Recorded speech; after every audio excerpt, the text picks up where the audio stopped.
Wannan mutumin ya zama sananne sosai ya je viral saboda yadda kamanninsa suke, saboda tsufan da ya yi sosai ta yadda kamanninsa suke kama da skeleton. Wasu ma sun kai ga cewa wai yana da shekara 326, har ma wasu na cewa mace ce kuma tana da shekaru 399.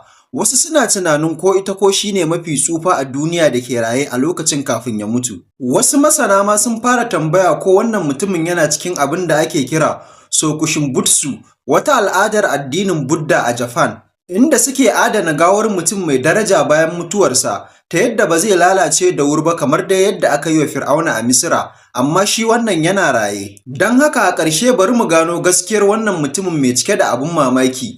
Waye shi? Me yasa yake da wannan kama? Kuma mafi mahimmanci shekarun shi na ainihi nawa ne? Bidiyoyin nasa ba wai iya miliyoyin views suka samu ba. Mutumin ma har komawa ya abin dariya a intanet, mutane suka fara sharshi a kansa, inda wasu suka ringa tsokana, kuma wasu har da cewa Kirismas ɗinsa ta farko shine Kirismas ta farko a duniya. Duk waɗannan barkwancin an yi su ne akan mutumin da babu wanda ya tsaya ya ji haƙiƙanin labarinsa. Don haka mu fara daga farko. Shi dai namiji ne, sunansa Lunga Tuamka, kuma ya yi aiki a matsayin monk wato sufi a ƙasar Thailand tsawon shekara 77. A watan Januwari na shekarar 2022, ya ji rauni a ƙugunsa wato hip injury. Daga nan jikarsa ta fara wallafa bidiyoyinsa a TikTok. Wasu bidiyoyin suna nuna shi yana zaune cikin nutsuwa a kan gado ko a kujerar guragu, yana magana da 'yar babbar jikarsa, yana nuna mata ƙauna, yana sa mata albarka, har ma wani lokaci yana ƙoƙarin cire kuɗi daga wallet ɗinsa domin ya bata. Wani lokaci ma jikar tasa tana ba da labarin halin da yake ciki,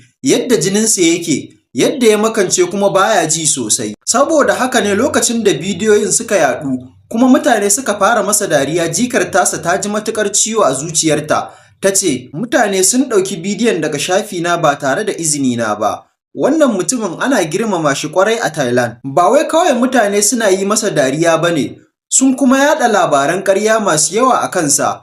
Alhalin gaskiyar magana ita ce, wannan mutumin shekararsa 109. Wani bidiyo da aka ga yana shafa kan 'yar babbar jikarsa, an ɗauke shi ne kwanaki 4 kacal kafin rasuwarsa. Kwanaki kaɗan kafin cikarsa shekara 110, amma na yi mamakin jin ainihin shekarun wannan mutumin, duba da yadda ya matuƙar tsufa kamar ɗan shekara 300, wanda wannan ita ce kakar babana wadda ta rasu ranar 24 ga watan Julai 2025, tana da shekara 129, ta girma wancan mutumin amma ba ta yi tsufa irin nashi ba. Allah ya ji kanta da musulmi baki ɗaya. A ƙarshe wannan mutumin ba wani abun ban tsoro ko skeleton ba ne.